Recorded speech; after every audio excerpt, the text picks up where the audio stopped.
Cancer, the work of your life begins and ends with you, okay?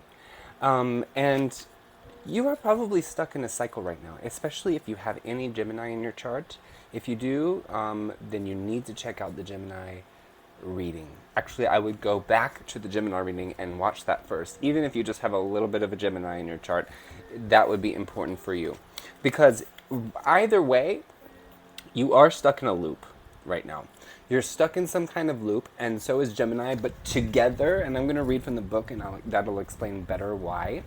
But together, that is a powerful sign that you are stuck in a loop that you must get out of. You also have the Seven of Voices. So the first thing I notice is the fox. Seven of Swords is about deception. To be honest, I think this card was reversed. I don't always take them reversed. So it's black and white. It's almost like it's deception that you're trying to. I see. You don't want somebody to know who you really are. And that's not an insult. Please don't swipe away because I said that, because this is about finding a solution. This is not about judging. So you don't want people to know who you really are because you have a certain amount of shame about yourself. That is, and I'm hearing, is totally unfounded. That's what, that is the words that I'm hearing Spirit say. It's totally unfounded. The shame that you feel is something that, honestly, most people have to deal with. At least it's about character flaws that a lot of people have. It's not just you, but you find that these character flaws are way more prominent than other people's. And Spirit wants you to know that that is not the case. You have the Seven of... You need to check out the Gemini reading. I think that Gemini and Cancer have the same reading today. I might even add that to the end of the Gemini reading because, wow, they also had the Seven of Cups. They had the Seven of Emotions in the deck that I'm using for this reading. For this, I don't know.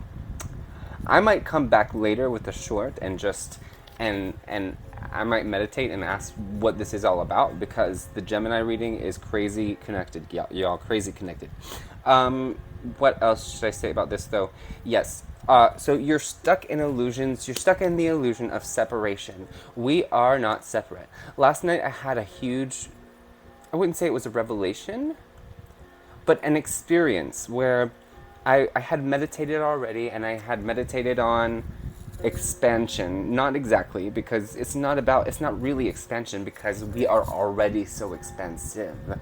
It was about the fact that they always say your awareness is infinite, and I didn't get it. But then I closed my eyes for a second, and this was after I was meditating. I closed my eyes for a second, and I realized, where does my consciousness end? It doesn't. The quality of being awake, the quality of being aware, it does not have an ending. 333 on the clock. It does not have an ending. So, and when you get this very obvious, like it's just like wow, how did I not see this before? When you get that, and you will if you practice, and it doesn't even necessarily have to take practice. You can invite it to come, and it will. But regardless, when you find this, then you will see what energy truly is. Because energy is not magic. It's like we think that magic is... There's this concept or quality of the word magic that means that it's not real when it's not based in anything concrete. But no. Energy is very much like something you can observe, but it does take you to change your state of mind, because we are forced into an illusory state at birth. And it takes, and that's the point, because we have to realize how easy it is to escape that in order to do so. And a lot of people spend so much time trying to escape it because they're trying too hard. So stop trying so hard. Just know that you are stuck in an illusion. It is nothing to be ashamed about. There's a lot of the illusion is because you're ashamed of the person you are in one way or another, and you don't want people to know it. But you need to be who you are, and that will help you release and let go. When you don't feel judged, when you don't give a shit if you're judged, it's a lot easier to let go. Let's read from the book, and that'll be that. So, Ouroboros. The Ouroboros is the all-encompassing glyph of the alchemical process. The hungry snake bends itself around you and in a gesture of protection and guardianship, giving you the space and safety to participate in the work. Anything and everything can be offered into its mouth for transformation. Notice, it's about anything can be put in its mouth for transformation. It won't eat everything. Good, bad, blasphemous, or precious, the materials of our life transmute into gems along the great serpent's spine.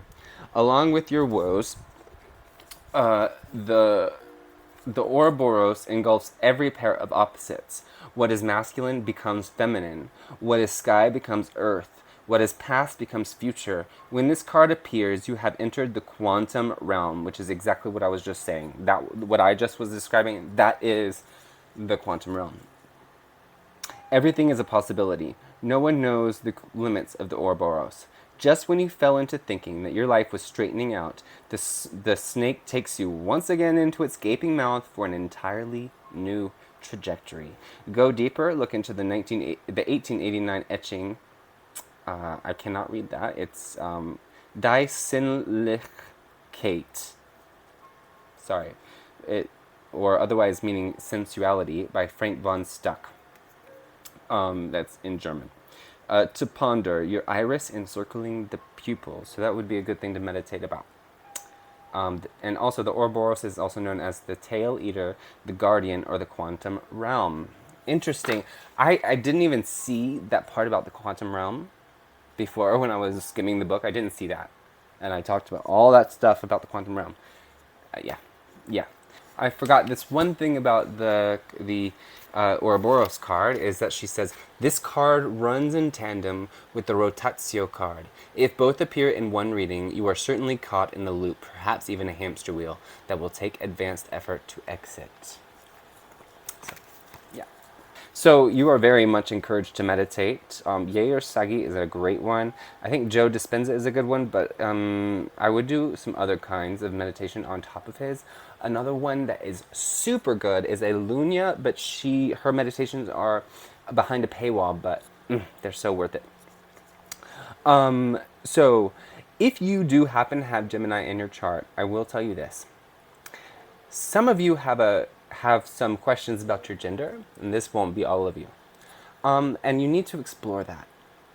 You really need to explore that without shame. And that doesn't obligate you to do anything to your body.